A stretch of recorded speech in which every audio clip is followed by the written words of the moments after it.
No goalmouth action to speak of so far. Nothing to raise the hackles too much.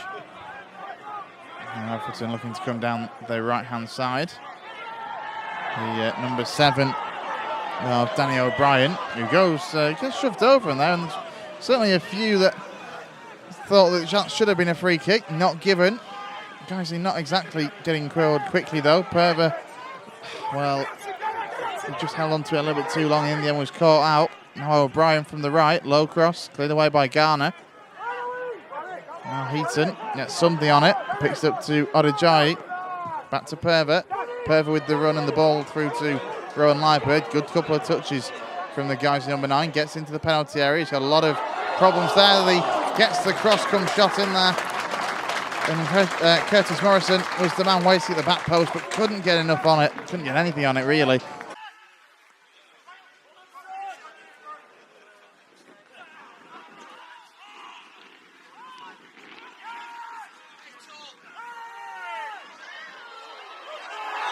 Odejayi gets into the box there. He's turned, and the referee is giving a free kick right on the edge of the area. Well, there's a Guiseley man in that wall, Odejayi, so maybe that's part of the plan if Curtis Morrison can get it through the gap. Well, it's going to be laid off by Liebert to Hatfield. Hatfield puts a low cross, and that's wasted, really, although I will commend the inventiveness.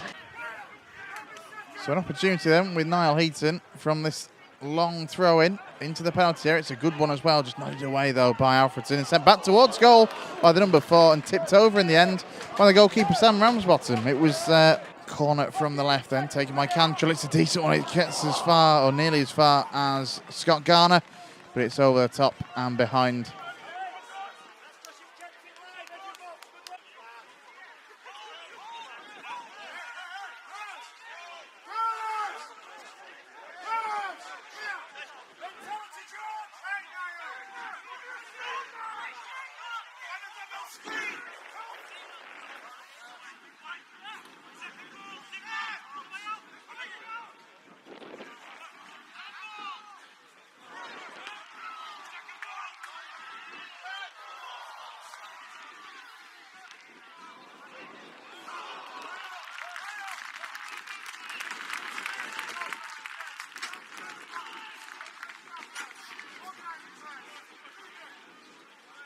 This corner can come in from George Cantrell. It's in. Hits the head of Wild, but he's not really cleared it. Heaton will try and nod it back towards the 6-yard box. Not fully dealt with. Comes back out to Cantrell.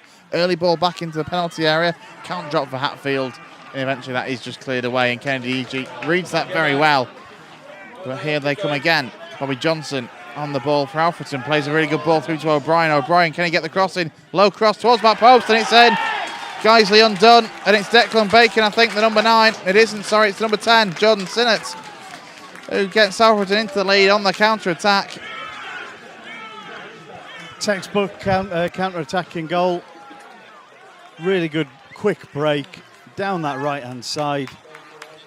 Almost inevitable with the swarm of red shirts that were coming forward, that one of them would get on to the end of the ball. Guiseley had a lot of players committed forward. We'd had that run of throw-in and corner, and too many men still forward. Come on, Dave, what's the winning numbers? We'll find out at half-time. Is it possible to draw the raffle? Oh, well, that's frustrating. 6028 is 25 is the winner, and I've got 6028. It's the closest I'll ever come. Long throw in then from Niall Heaton. Cleared away by Alfreton. Back out as far as the guys who left back. Tries to get another cross in. Defended. Only ends up moving back in towards the area. And it's cleared off the line by an Alfreton Town defender. Now Moyo. Out to Morrison on the right. Looks to cut it onto his left. Can he get a shot off or just put it somewhere? Finds Hatfield. Hatfield with a ball into the box. Gets as far as Rowan Liebert. The offside flag goes up and the attack is over for the Lions. And, the team have got to get in there at half-time and pull themselves together and come out with a bit of belief and a bit of energy. Headed away now by Heaton as Alfreton sent the ball long. Free kick goes in Guiseley's favour. play on would have perhaps been more welcome, really. As Alfreton now are able to just send everybody back, really, to try and regroup. And Dewhurst, the Guiseley keeper, will come forward to take this. Moves it out to this right-hand side, looking for Odejai. Odejai does get something on the header, finds Liebird. Liebird gets the shot off. It's a good chance, just wide of the far post. Very nearly, wasn't it? Very hard to play it while it's across his body, facing one way, and hook it across goal into the other side. But a reminder that Liebird is really the sole cutting edge in the attack of this team. Sums up the way this game has gone. It's a free kick for Alfreton. A couple of yards outside the corner of the 18-yard box. Right, footed opportunity here, plenty in the box. So the effort comes in and it's always going over, and that one is in the car park to our right. And in our case, in this case, it was us who couldn't return it, and so now we concede this corner. Ball into the box, goes behind over the top of the crossbar, and the referee says goal kick. There hasn't been actually quite as much, there hasn't been intensity in this game, full stop. But actually, when I think about it, Guiseley versus Billy Heath games have always had a bit of intensity in Needle. Even the game actually at their place earlier in the season in September, there was that element of it. This game has lacked everything, even the one thing that you'd think you can guarantee on. Free kick for Garner into the penalty area, over the top of...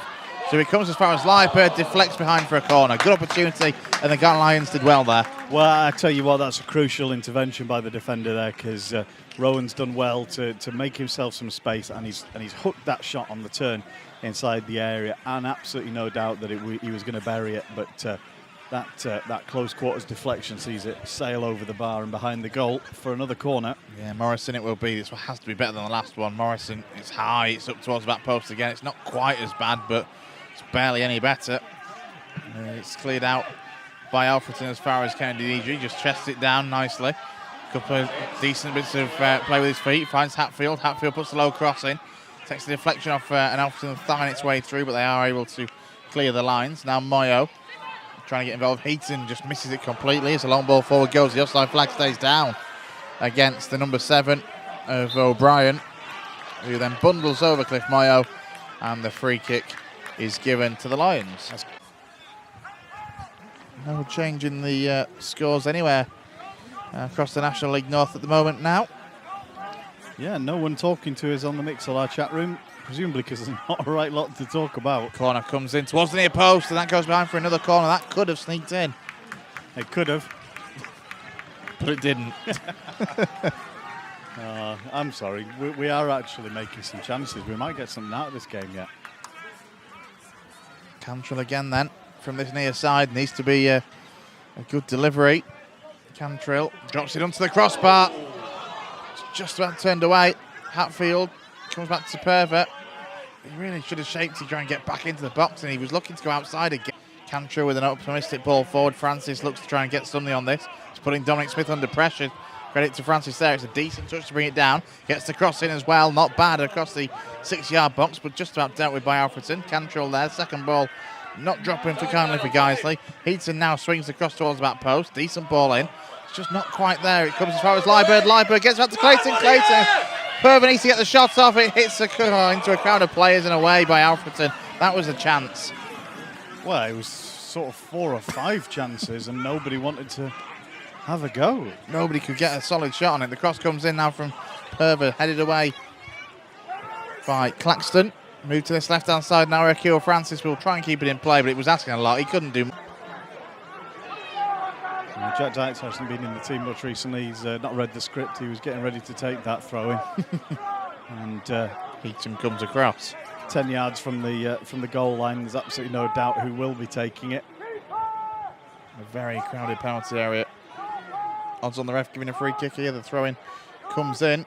Ramsbottom gets half a punch on it. Perver lifts it back towards goal. Doesn't fall for Liebird. Francis puts it back across. And just behind. And actually that looked closer, I think, than it possibly was. Creative from the Guiseley substitute making his debut. Needs to get the ball forward. Brings it forward up towards the halfway line. Then puts a left-footed cross up towards Paul Clayton. not entirely dealt with, and it comes as far as Perver, and Perver just wide and behind for a corner. Deflected, corner ball. And that's exactly what I was asking for from Alex earlier in the game. Yeah. I know, obviously nothing to do with me. But look, he's there on the edge of the area. The ball's dropping to him. There isn't anything better on. Put your foot through it. He's forced the defence to do something. And yet, okay, all we got from it is a corner. But that was a corner that they were forced to concede because of his aggressive decision to take the shot. Cancho delivers up towards the back post. Akira Francis is down. There's two Guiseley players down. The referee's giving a goal kick because the ball drifted out at the far side, but there was certain shouts for a penalty, but in the end they were just a bit short-lived, really. We have to get Dewhurst on this. Instead, Moyo switches the play from right to left to Niall Heaton. Heaton comes out to his near side with Will Hatfield. Hatfield needs to create something. The cross comes into the edge of the penalty area, drops into the box, comes out as far as Francis. Francis can't get enough on that. Player goes down there looking for a penalty. Again, it was Jack Dyche who could have been shoved, but the play continues. Moyo with a second ball back into the penalty area. It's just going to drift out, isn't it? It is. Behind for a goal kick, and that will be that. Well, I did actually think that was a foul on Jack Dyche, but he was in no danger of doing anything with the ball if he had it, so it would have been a bit of a harsh penalty for us to receive and Alfreton to have given against them. Going to pack down an awful lot quicker than it's taken him to set that goal kick up, aren't we? Absolutely. We're going to get out of here. We'll quickly glance at the scores, and then we will, as you say, be off air. And we'll be back next Saturday when we welcome Southport to Nethermore. Here's Akio Francis now down this left-hand side. He's caught between two, still in possession. He's done quite well to keep all of that. Perver now is the one last chance. Perver with a low cross towards the near post.